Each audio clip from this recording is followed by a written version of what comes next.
Greetings from the Hoboken Historical Museum. Welcome to Hoboken Talks.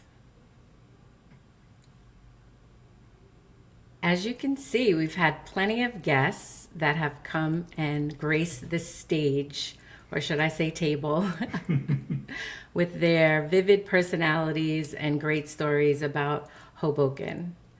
I am Vanessa Falco. I will be your host, and I am joined with Elizabeth Falco, who is my mother. Welcome, Elizabeth. Thank you.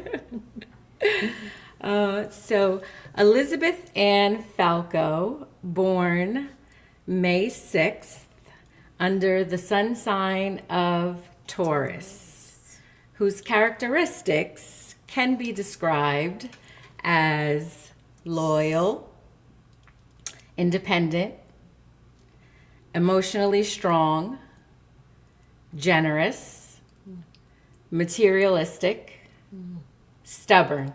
Oh, yeah, that one definitely. Would you say that some of those are Absolutely. some of those are a good description of you? Absolutely, all of them. I would say so too. Oh, Diane. Hi, Diane. I would also like to add that you celebrated your 80th birthday last year. Congratulations. Thank you. You look wonderful. Oh, thank you. I hope the melanin gods are as a blessing to me as they have been to you.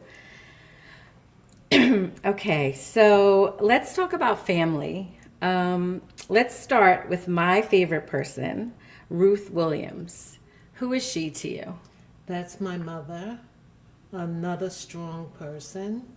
She had to raise 3 children on her own. She worked more than one job, and she always had time for the grandchildren, which is why she's your favorite person, because she covered for you. Well, it's so funny because growing up, I would say, well, you know, my mother is my mother. I love my mother. She's my mother. But my favorite person in the whole world is my grandmother. And so... Hey, Grand Diva, and the best auntie in the world. That's right. So, and you also had bonus siblings because your mother not only raised you and your siblings, but she also... Then my nephew, Robert, everyone knows as Juice. No. Your cousins that your mother raised. Oh, yes. Miriam, we call her Bay, her sister Loretta, and her brother Gerald. Right, and so their mother passed away at childbirth, and so Ruth, this one-woman show, raised her own 3 children and her sister's children, which were 3 additional. Right. Hi, Dorothy. Okay, and your father? My father, should I tell the truth? No. Okay. Be nice. Well, the reason my mother was a single parent is we left Passaic and we came to live with my grandfather, who was my mom's dad, in Hoboken, and that's how we became Hoboken residents when I was 3. My father was in the Navy, as you can see, and although I have to say it, we ran away from home when I was a kid, I still went to stay in Passaic with my grandmother, his mother, and him, like through most of my childhood. So he was involved in our lives, but we just weren't together. But your brother had Hi, Eileen. a good relationship with him. Maybe it was your stubbornness, what we talked about, what we mentioned in the Taurus characteristic. Probably because I did become angry with him at some point in my life for very good reason. And I didn't want to be bothered with him. Stubbornness. But he did show up at my wedding, even though I didn't invite him. But he's also deceased now, and my brother looks exactly like him, so I could never, ever forget him. But So going on to your brothers, you grew up in Hoboken with two brothers, pictured here. And those brothers gave you nieces and nephews that rank you pretty high on their hierarchy list of people that they love and admire. And one dialed in and was like the best auntie in the world. They call you Aunt Lizzie. Do you remember who first gave you that name? no, I've been Lizzie. We called my brother Puddin', so I've been Puddin' Sister Jello. I've been Put in, never heard that one. yes, but I was mostly Lizzie, and you can tell if you've known me since I was a child or younger teenager, you call me Lizzie. But now people call me Liz, in fact, or Miss Liz. In fact, sometimes my little 80-year-old granddaughter will say, Miss Liz. Because she hears people say Miss Liz, so she'll say Miss Liz. I'm like, I'm Miss Liz to other people, not you. So now, your brothers in Hoboken, did they get in trouble? Were they in sports? Were they, like, what were their personalities like? My brother, the oldest brother, Robert, you weren't allowed to get in trouble when we were kids. I mean, if you got in trouble, my mother, my grandfather, they would have been in jail. You would have been absolutely locked up because you... Hi, Jean. How are you? You get in trouble. Especially, my brother played football, the light-skinned one, and was really fast. He was a fast runner. My other brother actually swallowed a cigarette on the corner because my mother was coming down the street and he was smoking. He knew he wasn't supposed to be. But I am the youngest of the three. And when you have two brothers, they have to take you out. Of course, they don't want to. And they shoot my pictures off the wall if I put up pictures. But we became friends when we got older. And at that time, we weren't, of course, we've never been rich, but we had one radio, one television, and a TV. And my middle brother, he knew how to take the plugs off of the television, the radio, the record player. So to this day, because of him, I really can't stand sports or jazz because I had to listen to it when he wanted to, and I could never understand how he got away with it. So he used to manipulate the wires? No, he knew how to take them apart. He could just, you could cut them at that time. So he had portable plugs. Oh, okay. And he put them on, the record player when he wanted to hear jazz, the TV when he wanted to watch sports. But I don't know how he got away with it. Right. And you've been to a lot of sporting events, so I don't know how you can make the statement of I don't like sports. Well, I had to go because of your kids. Hi, Shakira. And your son, too. Yes, yeah. But your kids more than anything. Okay, so I'd like to know how your husband put a move on you. Was it the motorcycle? Did you like bad boys? No. Actually, I was going to school And he said to his brother, ask her if she wants to go for a motorcycle ride. So I'm like, why not? And then when he came to get me, I was like, I'm not going on that thing. So we went on a date, but I didn't go on the bike. In fact, I've only been on the bike one time.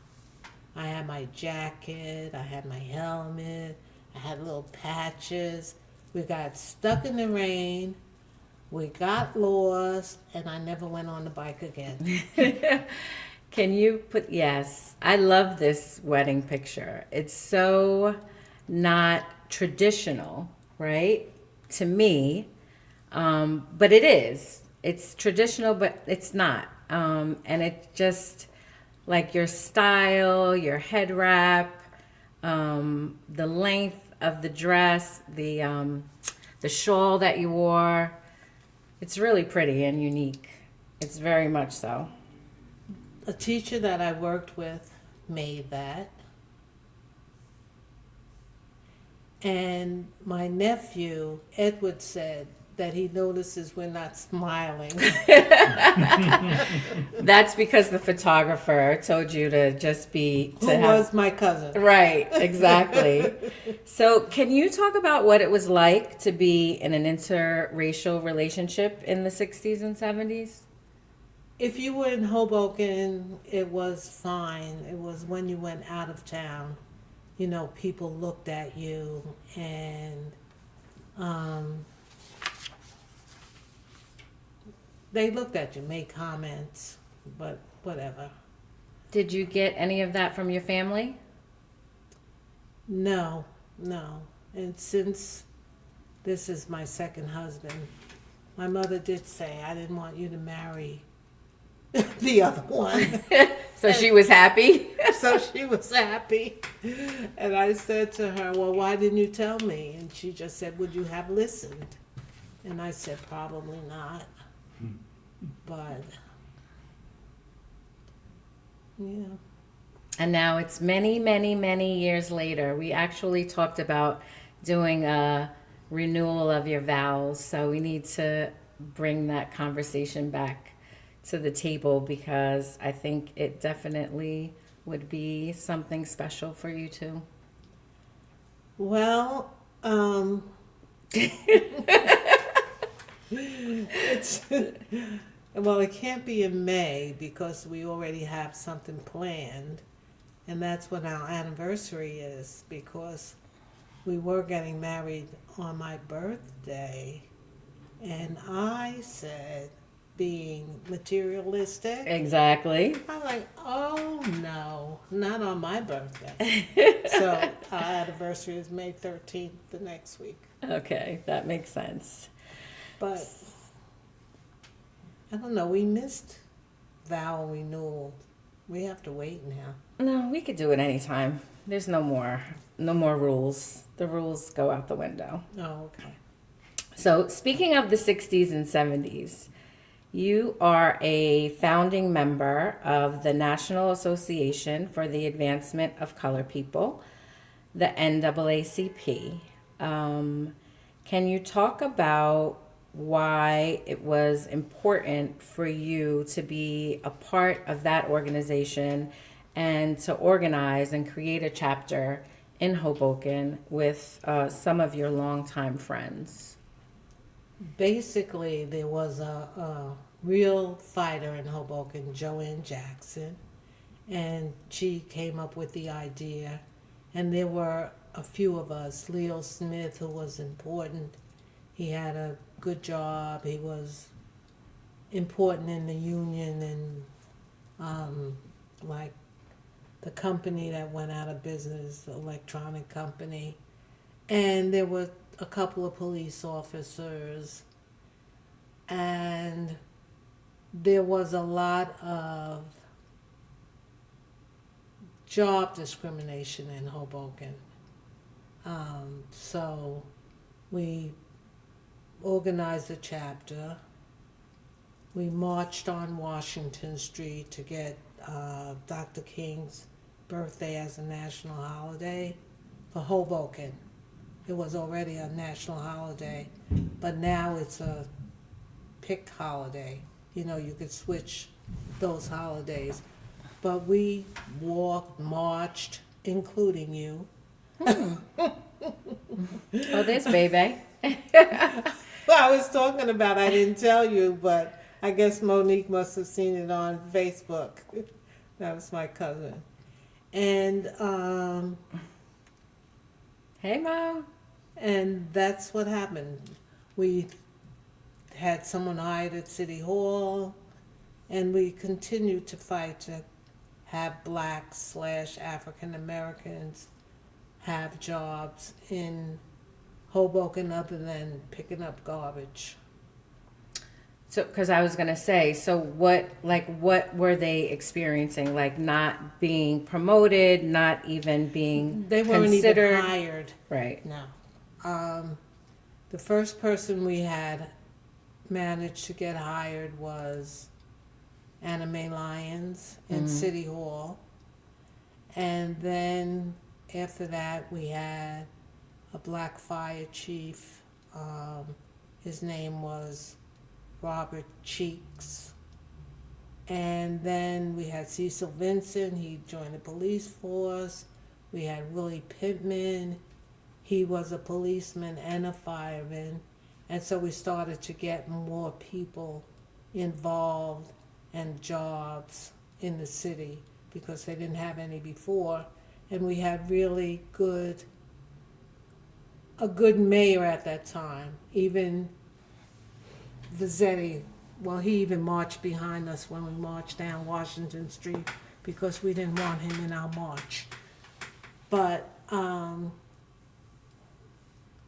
De Pascal, they all went along with knowing that people needed to be hired. And then we had the Model Cities program, so people had jobs through Model Cities. We had the CETA program.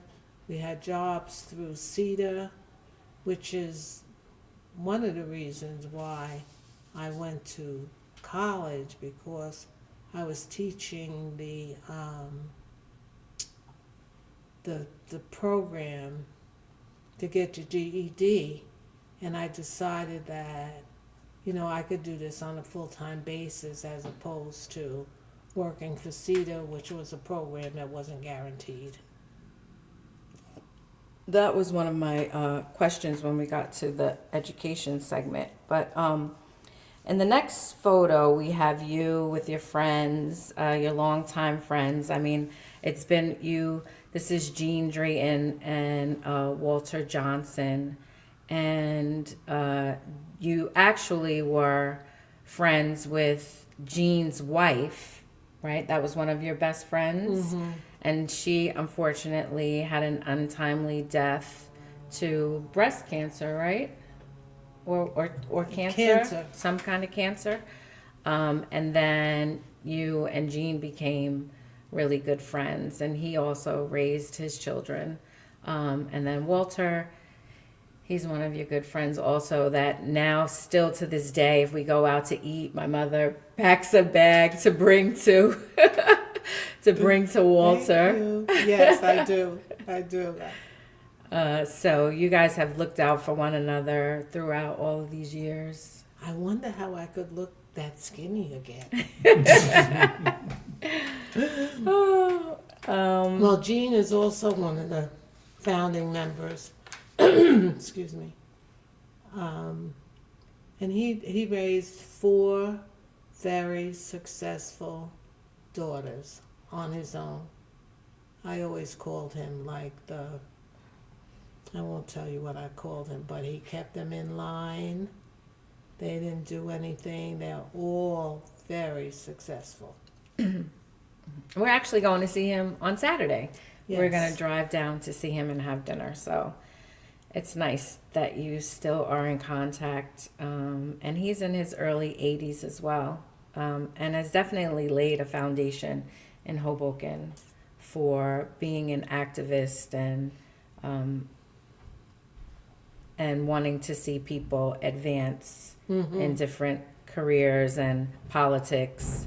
He definitely was someone that I could go to when I needed to just talk and have questions and confusion and all of that. So I'm grateful for him also. So you mentioned that you were part of the CETA program, and that's why you thought to yourself that you could go to college and do this full time. And was it that you were going to be a teacher? Is that what made you want to be a teacher? Yes. And I always wanted to be involved in education of some sort, but I didn't go to school at the time because I had my son, and so I'd have to go at night. I dragged him out at night to go to school, and it paid off. And when you guys were little, I'm dragging candy and bed, shopping carts and everything because you went to St. Aloysius, and you know Catholic schools are always raising money for something. So I can remember like the thing that has always stuck with me that you would say, because I would complain about going to St. Aloysius all the time. And you would just, in your stern voice would say, I don't care if you're a bum. You'll be an educated bum.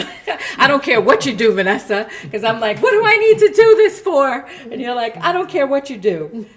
I don't care if you're a bum, but you'll be an educated bum.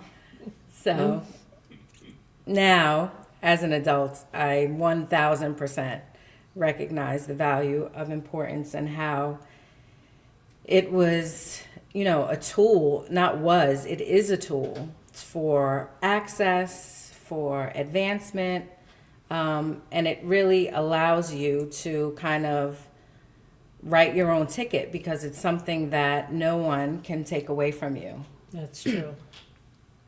And we've been so proud of you, our family, to have accomplished being the first African American principal in the city of Hoboken, which was not an easy road for you. So we talked about, discrimination. We talked about organizing. We talked about having African Americans represented in higher positions.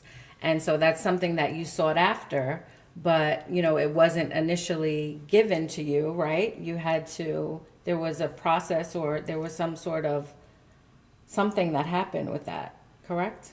Well, I guess you could say I was basically the token because I was leery because I worked in Jersey City at the time, and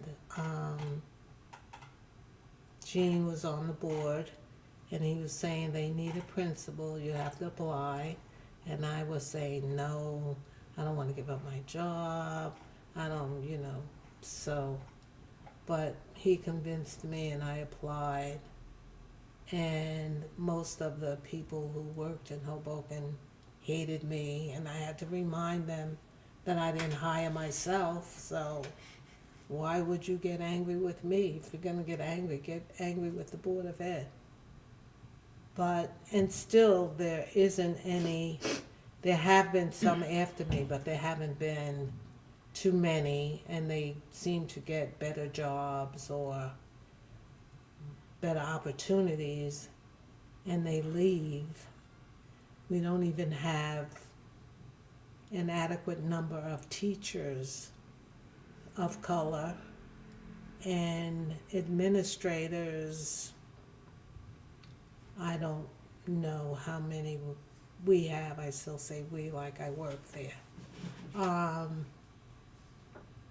Because no, I know the business office had one. No, maybe guidance, not too many teachers. Why do you think that is? Do you think that people don't apply? Do you think that people of color don't apply? Or what do you think it is? I've been trying to figure that out. There's a teacher shortage all over.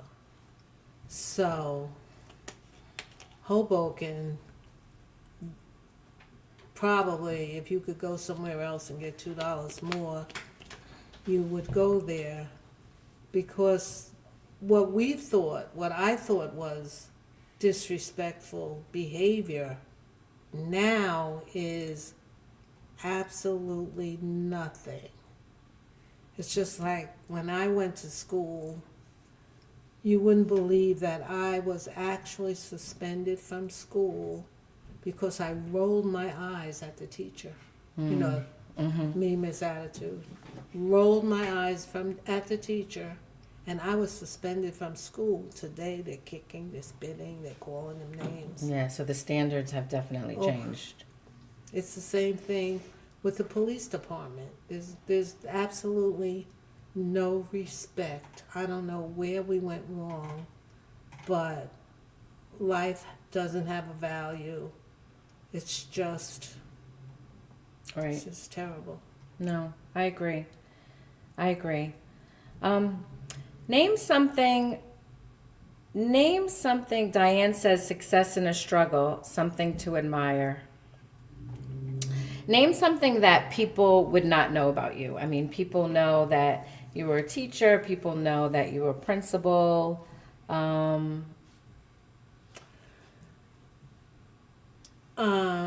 Let's see. One thing you probably wouldn't know is that I was involved with the St. Mary Auxiliary / Advocates for over 25 years. I've held every office, including being president twice. Okay. I've been president of PTO in Calabro, of course, being involved in the workings of the schools. I was in the Mothers Guild at St. Aloysius, the Mothers Guild in St. Peter's Prep, and my son only went to prep because he never wanted anything. And he said he wanted to go to prep, I guess because some of his friends were going there. Because I'm a public school advocate, so he went there. But with her, she went to St. Aloysius because it was easy for me. I could drop her off on my way to school and pick her up on my way home. So it wasn't, I'm saying a public school advocate, but leaving her in Hoboken wouldn't have been easy for me. So that's why I did that. And the best thing is, today, even when I was working, people came to school with the carriages, they're sitting in the breakfast, they're sitting in the lunch. I took the day off to take her to school. I got right up to the door, and they said, "Thank you, Mrs. Falco, we'll take it from here." I'm like, what? So I didn't even get in the building. In the meantime, in my building, like I said, they're all over the place, the parents, and they're allowed to do that. I'm like, yeah. Different standards. Well, I have something that people may not know about you, is that you are an avid reader. We grew up with books all over the house. Cases and bookcases and boxes of books that only she read because this is terrible. I didn't read, my older brother didn't read, and my younger brother didn't read. And she always gives books as gifts too when you have babies and kids, which is a good thing. But I know that all the time, like I can remember always, like your face was always in a book. And then for a while I would see that, you know, you had all these Danielle Steele books, right? Yes, and so I used to ask you, like, Mom, what are you reading? Like, you're reading all the time. And so I said, you know what, let me just bite the bullet and read a book, for goodness sake, because that's what you used to say to me too when I was like bored. You would say, go read a book, Vanessa. Go do something. Go read a book. And so I finally did read Danielle Steele, and I thought to myself, let me find out that my mother is a hopeless romantic. Are you secretly a hopeless romantic? Because you have to know that my nickname for her sometimes is Cinderblock, because she can be so strong and stern that I call her Cinderblock. I don't call her that all the time, but sometimes it warrants that name. But yeah, when I read the Danielle Steele, I'm like, oh my goodness, Right. Carmela. Carmela says even on vacation trips, she's always with a book. So, But okay, go ahead. let me just say Go ahead. one thing. My niece's children, they didn't even call me Aunt Lizzie. They said, "Oh, the book lady's here." So I don't know that, right? A lot of people know that about you. But I did, when I was thinking about this, I did find a quote from Danielle Steele that I would like to read. And it says, maybe some people just aren't meant to be in our lives forever. Maybe some people are just passing through. It's like some people just come through our lives to bring us something, a gift, a blessing, a lesson we need to learn. And that's why they're here. And you'll have that gift forever. So it made me think about you and the countless amount of friends and women and men that you have in your life, that you have been extremely loyal. Wasn't that one of the words? Loyal. Yep, that was the first one.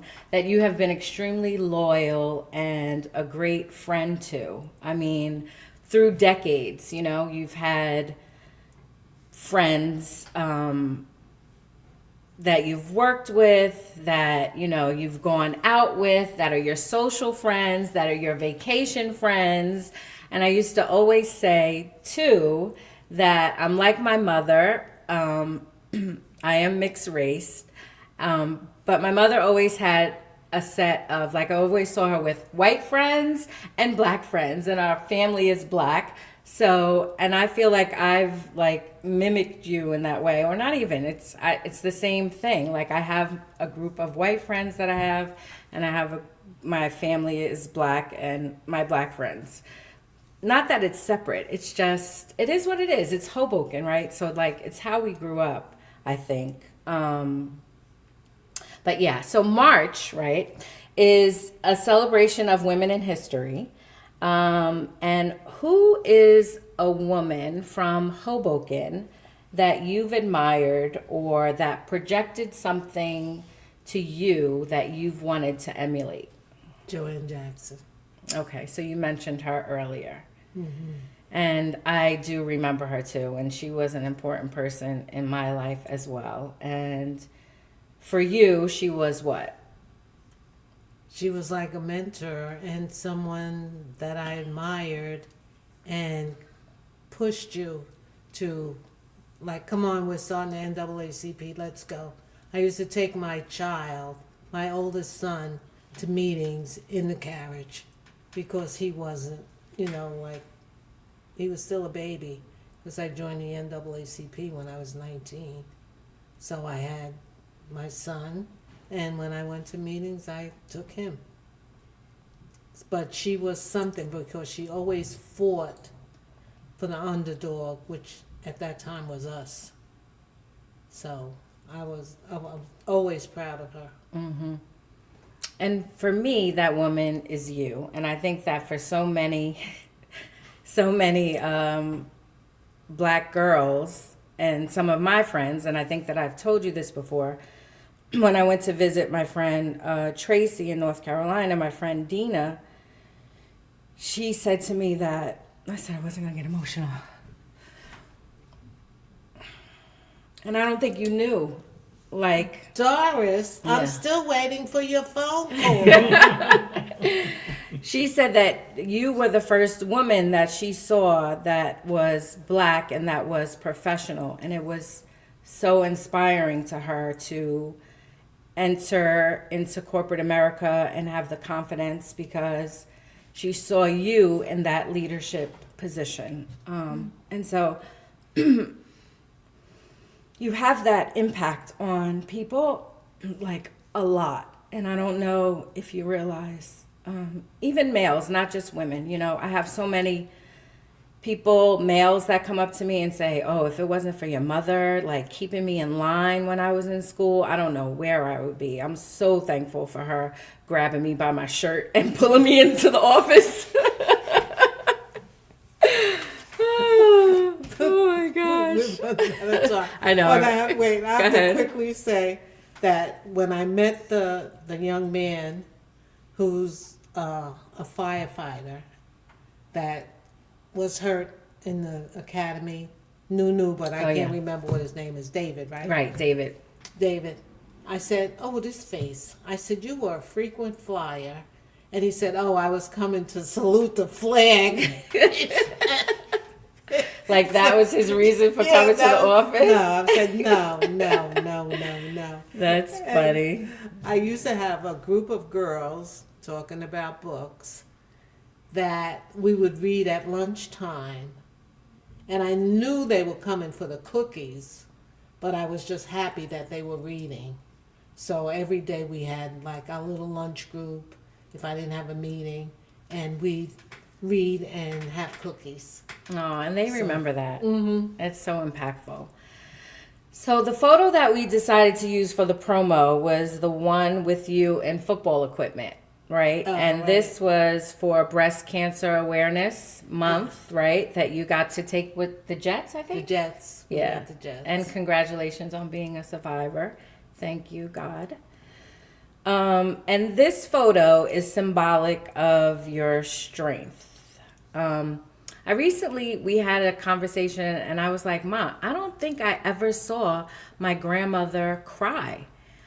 Maybe when she lost her sister, right? I saw her cry. But aside from that, like on a daily basis, I never saw my grandmother cry. And if I think about it, I don't know that I've seen you cry a lot.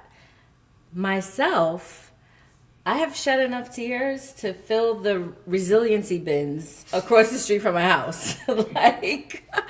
But with that said, I don't know that my children have seen me cry.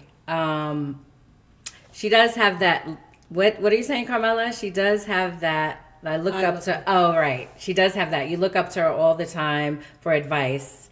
And if you're wrong, she will chew you up for something, right? For sure. But yeah, like my kids have not seen me cry, I don't think much either. And so what is it about Black women like that we're so conditioned to be strong and to handle everything? Like, what do you think that is about and what that comes from? It's probably tradition, because you always have to be strong, and a lot of Black women sometimes are like raising their children on their own, and you know, you're working and going to school, and you just have to be strong and push your children so that they can be strong. And it's the same thing like with my son. Like, you would think that, you know, I would be hysterical all the time, but I'm not. For you, I put up a face. For me, like sometimes at home when I go to bed, minding my own business, then I have my tears. Right. And so that actually was going into my next segue, which is you have 3 children. Your oldest son, John, is no longer with us, affectionately known as Diddle. And I know that losing him is something that you'll never get over as a mother. But what's a memory that you have of him that like instantly makes you smile? See? When I would punish him so he'd take you out. What would he get punished for? Anything. And he'd say, oh, you want me to take Vanessa outside? I said, okay. Because I'd say, if I said, take Vanessa outside, he'd say, hell, why do I have to take her? So then I'd punish him, and he'd say, oh, do you want me to take Vanessa out? And say, oh, yeah, good idea. So that's funny. Maria Pepe and I had lunch with Juicy, right? And so she didn't know that Diddle was my brother. So we go and we're explaining like that Diddle was my brother. And she's like, oh my goodness, I played with your brother in Church Towers. And he would always be with this little girl. And I'm like, that's me, Maria, that's me. But it wasn't always, like only when he was punished. But that is funny. That's funny. That's a funny story. I would just like to say about my brother that I don't know that he realized how much of an impact he had on Hoboken and people in Hoboken, and that while it was extremely sad and our family has suffered a tremendous loss, I think about that service and I think about the amount of people that waited online to pay their last respects, and it just fills me with a sense of like he was so loved and had such an impact. And it makes me feel better. And Sparky. Alyssa. Nope, no one like Diddle. One and only. Sparky, I was looking on your page and I had forgotten about The it. fireman? Yes. Sparky Guzman. He had written to Vanessa and maybe on Facebook how when he had COVID that my son dropped food off for him and his wife, and he didn't even ask him to bring it. And he said he would never forget that Yeah. he did that. He was definitely one of a kind. One of a kind. And then you have me. Hey, Latrenda. Hey, Latrenda. Hope you're doing well. Your favorite daughter. My only daughter. Favorite only daughter.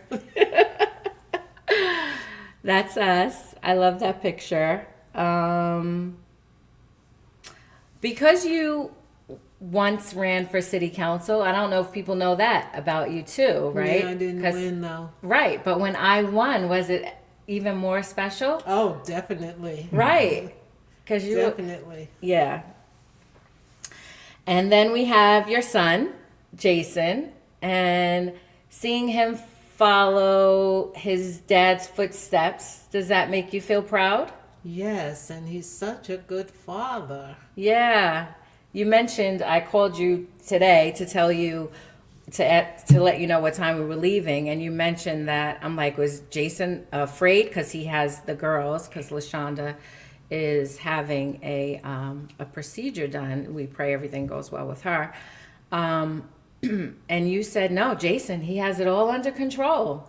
And I was like, I wonder, look at you, looking at your son be a dad, right? Mm-hmm. He did the bottle and everything. I was like, whoa. Impressive. He didn't need me here. All right. And so you have grandchildren, right? Yes. Oh, and this was the friend slide. Mary, one of your long-term friends. We have group photos, but this was supposed to be earlier with the my sister friend Mary. Yes. And we all want to pray for her too. Oh, that was at somebody's wedding. I think Diddle's. Yep. In the Bahamas. Right, because you have that dress. Mm-hmm. Right. So you have 5 grandchildren. And your first grandchild turned 21 in January, Sean. Mm-hmm.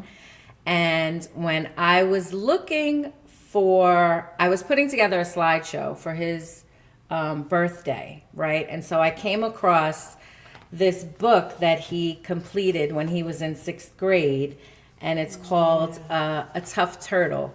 So I just want to read what a tough turtle is.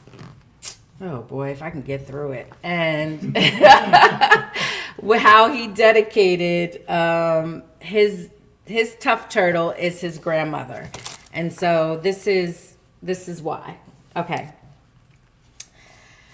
During Essential Questions class in 6th grade, we begin the year by watching a documentary called The Incredible Journey. This inspirational video details the life of a young loggerhead turtle as she follows the path of her ancestors on one of the most extraordinary journeys in the natural world. Born on a beach in Florida, the turtle rides the Gulf Stream all the way to the frozen north and ultimately swims around the entire North Atlantic to Africa and back to the beach where she was born. After watching the documentary, students were challenged to think of people in their own lives who have truly inspirational stories.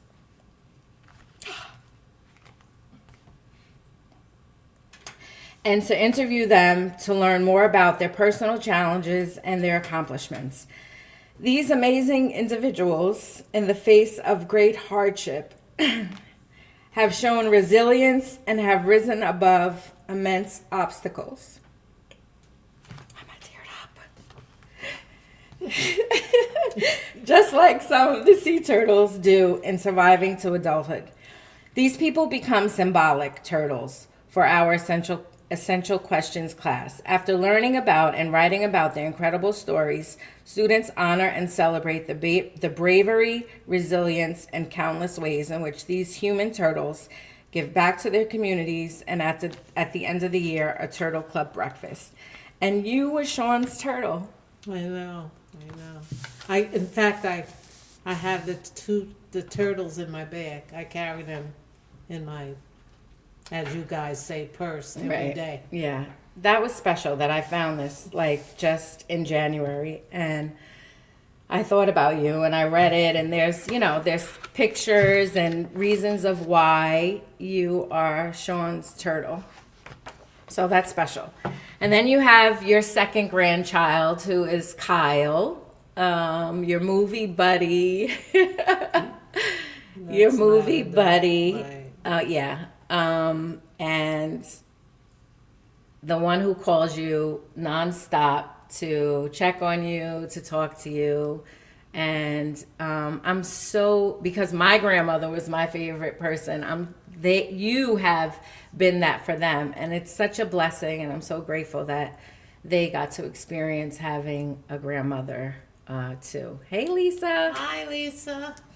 And then you have Jonathan, who was in the picture with John, who's your grandson growing up here in Hoboken, who wants to be a marine biologist, who you spend time with and also take to the movies. And we love Jonathan. And Kyle puts up with us because we have to go to kiddie movies with Jonathan. And then you have Jason's two, who are Lavender. You referenced her as an 80-year-old woman because she's a trip. Yeah, she is. Yep. And the newest addition is Layla, who's adorable. And so those are all your babies. So the backdrop that we used are a collage of postcards that you sent to Sean and Kyle throughout your travels. Yeah, you didn't know that? I had forgotten all about that. Right, so I saved them all, and this is just only a little bit. It's not anything of where, there's like a stack. So in your life, you have traveled quite a bit of places with people that have chimed in. Carmela, I know that you're a travel buddy. There's a group of you that go to different places, and just all of your life. Why was it important for you to get out and see so many other places in the world? I think it was probably our first trip. There were about 30 of us, and we had one person who kept us in line. We did everything. Josephine DeGaneiro. She had to schedule where we were. We didn't have any problems. And then we kind of dwindled down. But I would go with Carmela and Al and a few people. Like we were 12, sometimes Edith Vega, Eileen Carvalho. It depended on who could make it. But I just wanted to be able to travel and see other parts of the world. I've never been to Africa though, but that's one place I wanted to go to. Okay. And when they went to Dubai, I couldn't go because the trip was too long, because I had just had blood clots after coming back from Italy? place. No, maybe Australia. All right, so you've been to Australia, you've been to Thailand, you've been to Greece, you've been to Rome. Yep, Monique, the boys went with her Yeah. to Alaska. Yeah. You've been quite a few places. What is this one? Chile. So yeah, you've seen a lot. You've seen a lot. God bless. We went to Japan, but I went with Alfred and Carmela and maybe 4 other people when we went to Japan. We went to Argentina. Philippines. Have you been to the Philippines? No, Father Chris lives there. I should just go Vietnam. with him one day. I went to Vietnam. Right. Yeah. Malaysia. Malaysia. Nice. Yeah, what was nice. Spain? Yes, Okay. I did the pilgrimage. We went to Portugal, Spain, France, and back to Rome. Good for you. See, that education afforded you that opportunity. Mm-hmm. All right, so we're coming to a close. My last little exercise here. Oh, yeah, this was you someplace. Aruba. Oh, Aruba, your favorite. Well, your favorite, right? They make it my favorite. Because they go annually. Mm-hmm. Yep, Dorothy, there it is, Aruba. So the last part of what I have is think fast. So just think of the first word that comes, just answer the question.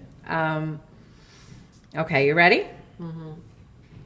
What's something you've always wanted to learn but never got around to it? French. Oh, interesting. Who is one music artist you'd like to go backstage with? He passed. Frankie Beverly. We knew that. We knew that. What is one word you would use to describe old Hoboken? Nicer. Okay. What is one word you would use to describe new Hoboken? Yuck. That's not nice. One. Oh, different. Different. That's better. That's better. Okay. What deli in Hoboken are you going to for any sandwich with mutts? Now, Just what's the first one? Tony's. Okay. Who are you calling for backup? Mary. Okay. What dish are you bringing to the cookout? Banana pudding. Absolutely. If you had to pick one thing to eat for the rest of your life, wait, let's say it together on the count of 3. Ready? If you had to pick one thing to eat for the rest of your life, what would it be? On 3. Linguine. You didn't wait for me. Oh. All right, yes, pasta is what I would have said. You So just say pasta. That's right. it. Linguine and white clam sauce. Exactly.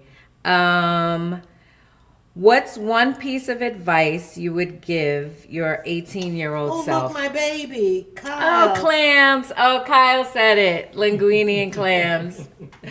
Oh, he's not feeling well. He has the bug. Oh, What's one piece of advice you would give to your 18-year-old self? just continue. Okay. Continue. And then the last thing is you want to be remembered as a woman who... One word. It doesn't have to be. Try to be kind to people. You were kind. You were kind. All right. Well, that is it from me. Is there anything that you would like to add, Miss Liz?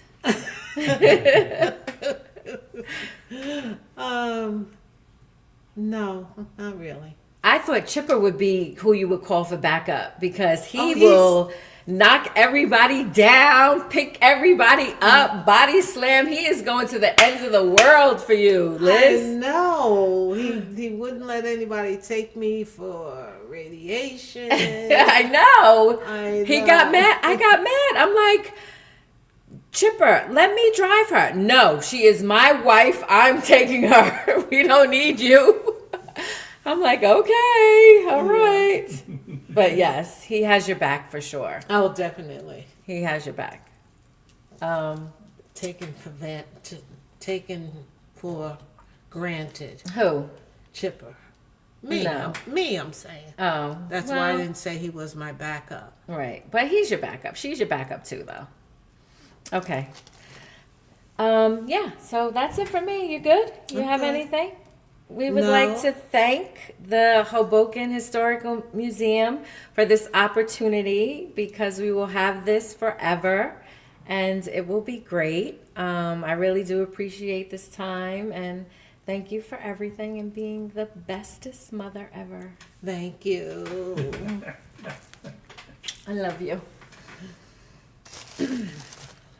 All right, I'm going to change some settings. So my microphone is closer to me. And this is Rand Hoppy. I'm the producer and collections manager here at the museum. And that was just a great show. Thanks so much to you both. It really, really fills up my heart with goodness. But I'd like to mention that coming soon we've got Dolores Heinzman on Hoboken Talks, and after that we've got the artist Michelle Dowell joining us. We'd like to thank the New Jersey Historical Commission for their support of our organization over the years, and of course the Shipyard Circle. These are our high donors, and so you can see that some of them are our trustees here at the museum. We thank them all. We also thank Iron State. They provide us with our space here for $1 a year, and they are just our number one sponsor. So we thank Iron State. Every day. Coming up, opening on Sunday is the show from Philip Jean, From My Hoboken Balcony, photographs taken from almost the top floor at Fox Hill. They're just beautiful photographs, and Philip's a very talented photographer. So come on by to the opening on Sunday, March 16th, and the show will run for 6 weeks after that. Downstairs we have our exhibit, the Hoboken Meadows. Come and see the pictures of what Hoboken looked like when it was kind of an island surrounded by a swamp. And learn why, see why we are in the state that we're in these days. It's a great show and really interesting and educational. Please comment and like and share our videos. We've got so many hours of wonderful conversations about Hoboken on our channel, and there will be more. And we appreciate that people are watching them, and we're glad to have these videos last as forever on the internet. And that's it for the Hoboken Historical Museum. Again, Vanessa and Elizabeth, thank you so much for a great conversation.